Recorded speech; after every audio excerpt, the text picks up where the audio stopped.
Assalamu alaikum, everyone. Thank you for being here. And today we're going to, I think, start से आप लोगों ने काफ़ी सुना है कि हम AI agents हैं. They're very important, and we can, do agents and work with agents and build agents. So I think this is an interesting session to talk about how you can build these agents and how you can deploy these agents. So this is what the session is about. And I'm a little short on time, but I can quickly get started. Do I need to do here? Tool. And I'm a Google developers expert. I'm a tech lead at Red Buffer. And I am interested in all things AI. I talk about AI, I write about AI. And today we'd be talking about building with ADK. So a brief, I guess, a brief evolution of AI agents and how we got here. So if we zoom out, we didn't get to AI agents in just, a few months. We started with the simple LLM and prompts. Then we added retrieval, which is the ability to add your own data to the LLM. Then we added tools, and all of this combined gave us the agents. So this reasoning loop of retrieval and then tools and then your LLM is what comprises your agents. And everything that we're going to see in this discussion today is basically at the far right end of this slide, which is a lot of these agents communicating with each other to form multi-agent systems. But when we talk about agents, I guess the first question, and I remember when Saad was asking about how many of you know about ADK, I saw a lot of hands go up.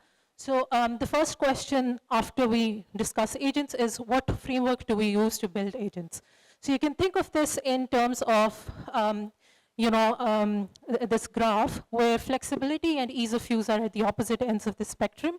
And ADK sits very comfortably in the middle of this, and that's by design. So it offers you enough flexibility where you have enough control to build reliable applications, but it's still very easy to use and very quick to get up and running with this. So I think before we get into the technical stuff, it's very important to remember that frameworks or applications or learning frameworks, that only sticks when they solve a real pain point. And we all have a real pain point in our lives.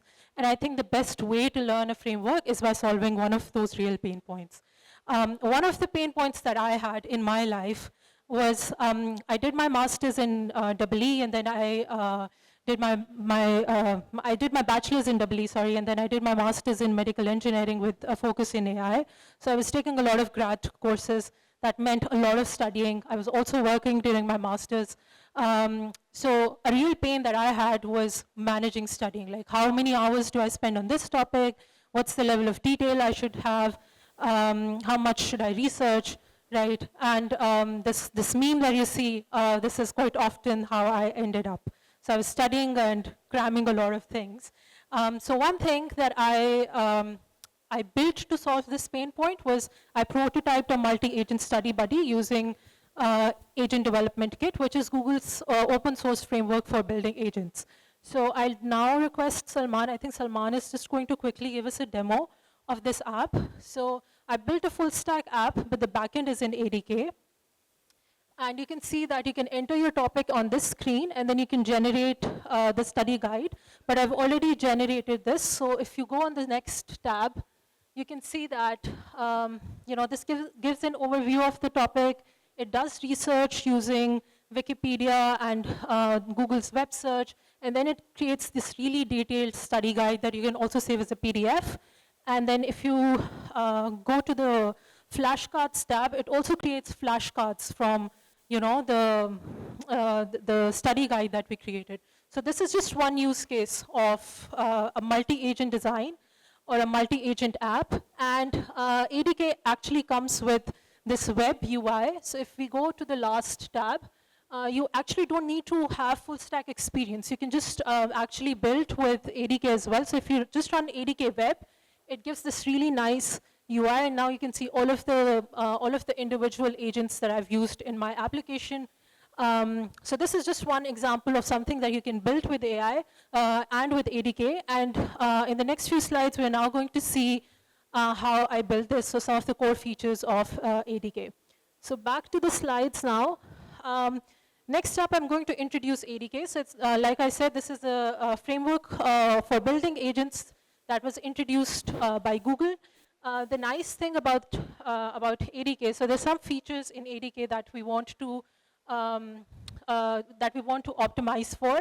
We want to make agent development feel like software development. So that means we want to simplify creation, deployment, or orchestration when using ADK. And if you use ADK, you'd see that that's also what it optimizes for. So you'd feel that when you're building with this. And some of the key things, I guess, is that it's optimized for Gemini, but it's model agnostic, so you can still use it with other frameworks or other models of choice, such as ChatGPT or any open source model of your choice via the Lite LLM package. It's also deployment agnostic, so you can deploy anywhere you want. And then there is support for third-party frameworks such as LangChain and CrewAI. So the ADK demo that I showed you, I used 3 LangChain tools in there. So there's like the framework supports compatibility with other frameworks. We're now going to look into some core ADK principles and features. And I've kept this minimal and simple so you guys can get a hang of what you need at the core for building this. So the core concept is the agent class. So this is the basic worker unit. And ADK offers or exposes this for specific tasks. So now this can be of a few different types. This can be the LLM itself, right? So the LLM agent, that's your classic agent that uses the LLM. And that's like the brain of your application. But in addition to that, you can also have workflow agents. So with workflow agents, you're not going to use the LLM. You're going to custom code which sub-agent is going to call first and which is going to be called next. So this is, you can think of this as a deterministic controller.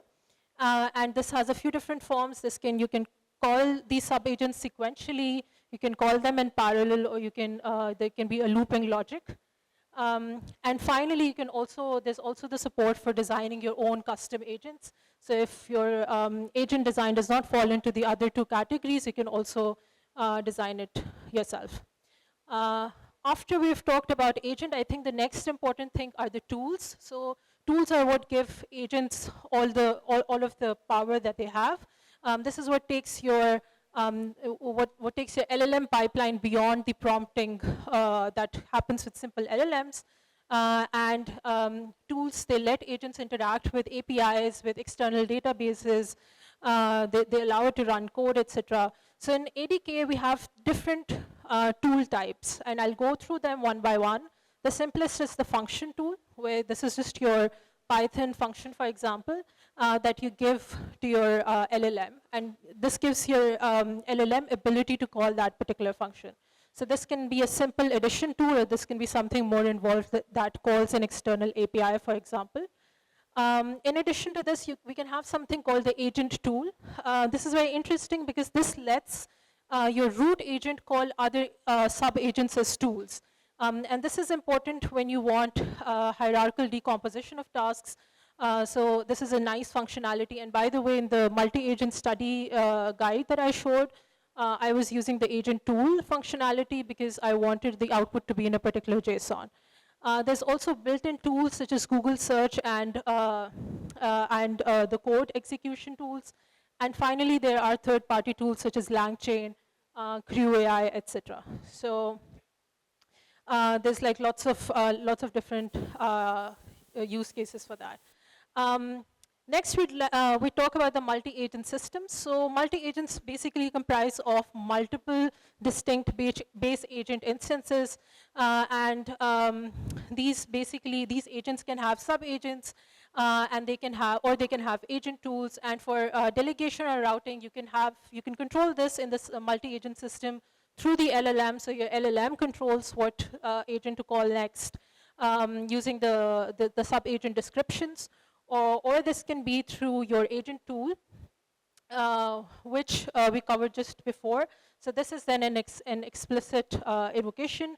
And finally, you can also do this using the workflow agent. So if you define that your agent pipeline should be a sequential agent, then your multi-agent system knows, which next agent to call. So now that we've seen some basic features of the ADK lifecycle, we'd see the development steps that are involved, and this is very simple. So the first thing that we need to take care of is that when you're building with ADK, things need to be in a particular format when you're defining your directory structure. So your root agent is exposed in your directory structure. You'd have an environment file to hold any API keys. And then any sub-agents, whether these are actual sub-agents or agent tools, they're defined in a folder called sub-agents. And then the structure within the sub-agent should also mimic the structure of the root agent. So inside a sub-agent, you can have a folder for sub-agent 1, and this will once again have the root sub-agent and then any prompt file, for example. So this is a hierarchical directory structure that we have. And if we want to run the UI, so I just, in the demo itself, I also showed you the UI that comes with ADK. So you can just navigate to your parent directory, and then if you run this command called ADK web, this should run the UI that you saw earlier. So this exposes all of the events, all of the traces, and you can see a bunch of different things. So this opens the browser UI for chatting with agents, for viewing events and states, and you can also see, if you're defining evaluations, you can also see the evaluation pipeline for your agent. So this is basically the UI that I showed. So you can see the traces, events, the state and artifacts, and all other things in this particular UI. So you don't need full stack knowledge, but if you know web development, you can always code your own front end or UI. Finally, we'll talk about deployment. So once you've coded your agent locally, you also want to then take it live and take it into production. So the nice thing with ADK is that there is support for deploying inside Google Cloud. And we have two options for this. The native support is provided with Vertex AI Agent Engine. So this is the recommended approach for Python because it's fully managed and it auto-scales for ADK agents. And the second thing that you can do is you can, if you want to take care of deployment yourself and you want to do this in the container-based way, you can always build the container and then deploy on Google Cloud Run. So the goal is that deployment stays separate from your agent development, and you can just take your agent live with a couple of additional commands. Okay. And for advanced topics, we didn't have the time to cover everything today, but if you take a screenshot of this, this should take you to a Google Doc where you can see all of the resources that were used for today's session and some of the advanced topics such as MCP and then safety and security and how it's encoded with ADK.